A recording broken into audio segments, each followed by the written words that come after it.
Today I'm going to persuade you as why should you add meditation to your daily lives. Now I'll start off by telling you about a survey that was done by the Associated Press, Mental Health, in 2008 in October. And from this research and survey it was found that in every 10 students, college students and teens, 8 of them are suffering from severe stress. And this is increasing by 20% every 5 years. So we can see how alarming is this stress in the teens and college students. Also in adults, they have found that 1 in every 3 adults is also suffering from severe stress. Now this stress can cause many things. It can have a negative impact on our lives. Just in body, mood, and behavior. Just as body, we can say how it lowers the strength of your immunity system, mood swinging, and negative behavior, and things that kind of put you off your game face. Now, we as students in American University of Georgia can easily relate with this matter, as lately the rank of our university has gone higher in the global ranking, and we are getting to our last years in our course, in our curriculum, and this increases our stress as the time goes by, and we are under more and more stress. Now and also the exam weeks are coming up, so I can imagine how we are feeling about it right now. Now, right now, what most people and students are are trying to cope with this stress is either smoking or drinking or eating disorders and all these negative things that just as a kind of source that they just get their hands on something to just cope with this stress and get kind of, as they hope, get better, get away from this state. Now, I have done my research and they are mostly based on journal articles and surveys that have been done by different institutions. From my research and based on Psychological Association Center, American Psychological Association, it was found that there are ways to reduce stress. There's smile, laugh, social supports, exercise, and meditation. Now, through my own experience and belief, I believe that meditation is the most effective and the best one between these options. Now, first I will talk more about stress and how it kind of affects us. Now, in our daily lives, we face many stressful situations, and it's basically, stress is the body's reaction to things that are unknown to us and we cannot predict or alter it. Now, these from stressful situations, for example, exams or the outcome of something that we cannot predict, this causes us to have stress, and then these stress causes us to have anxiety, and under an anxiety as a stress, we make very bad decisions, and this loop continues and continues and just makes us worse and worse.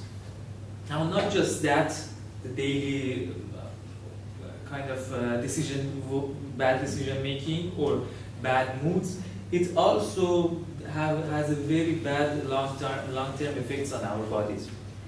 Now, based on Jane Collingswood's PhD professor from Harvard, named Jane Collingwood, in 2006, she has found that the long-term stress is also very harmful for us.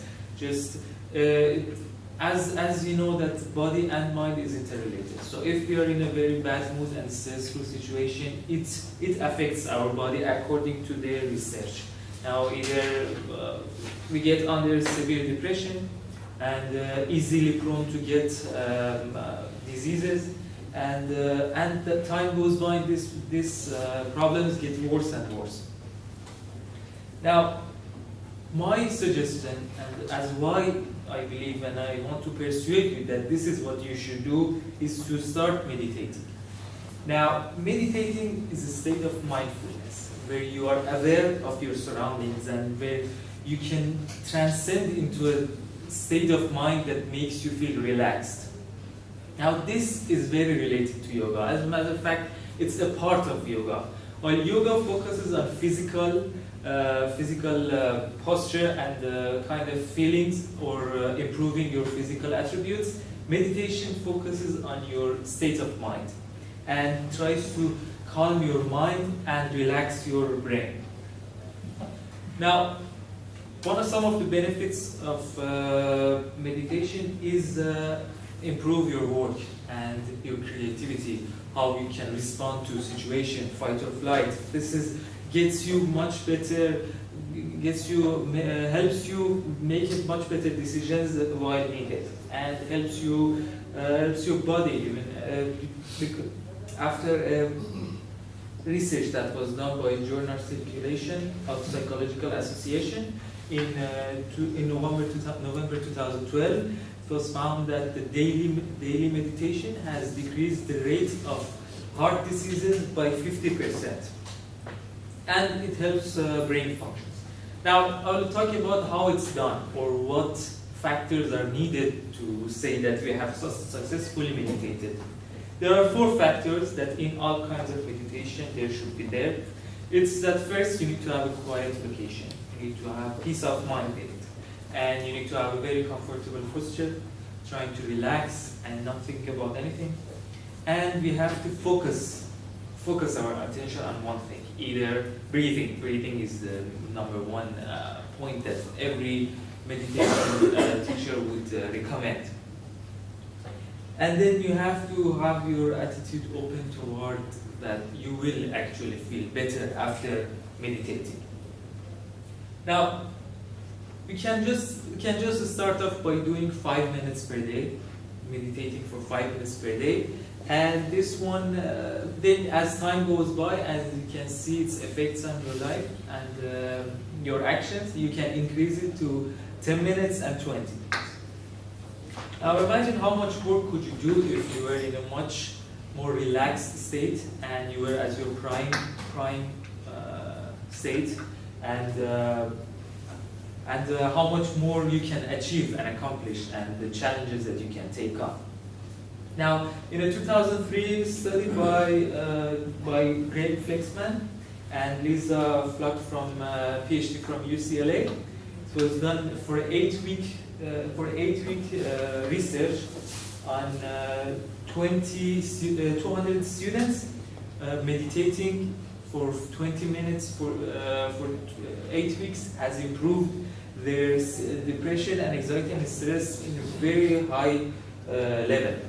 And now the result was shown within five days of the start of the program. So if we can just start by doing 5 minutes, and you can easily see the difference between how it's gonna affect you, and then I don't need to pursue. You will yourself get into doing it again. Another study that was done by Massachusetts General Hospital.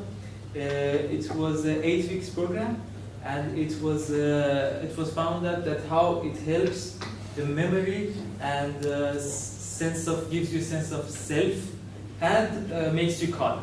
Now, I can say that meditation at the beginning, it will be very hard for you, because you are at the moment in a state that you don't know what is relaxed. As I was before this, I didn't know what is relaxation. I was just sitting on the beach and kind of having a drink, and that would be relaxation. But the actual relaxation is when your mind transcends into a state where everything becomes smooth. Now, at the beginning, I recommend that you go to your Google Play or App Store and download the app called Headspace. Now, this app was made by Andy Podicombe. Now, he was a mentor and a meditator in his life, and he made this application. And in this application, you can just take time and listen to what he has to say. He will guide you through how you can go and kind of get relaxed. There is a 5 minutes per day session, and for the first 10 days you can try it, and I'm sure you will see how it will affect you, and you will thank you. Thank you for your time. I tried the application, it's really good. Okay. What is it called again? Headspace. I remember in my speech, something like form of speech. Yeah, I remember you talking about something. I don't remember. Yeah. How did you learn to meditate through this app, or did you go for classes? Sorry? Did you go for classes or through the? No, it's kind of like a music that you play. Just put your earsets on and just follow as he guides you through it. Sit down, relax, close your eyes, sit in a comfortable way, and think about X. Think about your breathing. Let it come out, go in, and it's a skill. It's not explainable. It's a skill that you have to kind of get it by trying it. So you've practiced and gotten better at it. I recommend that you do it before sleep. Now there are points that he says that okay, now after this, now you can open your eyes and you're ready to take on more problems or challenges or whatever. But what I found interesting was that just before he tells me to open my eye, I get very sleepy. So that's where I just go to sleep. That's the best point about it because it's like a lullaby. I highly recommend it also because I also have difficulty sleeping and his voice is good.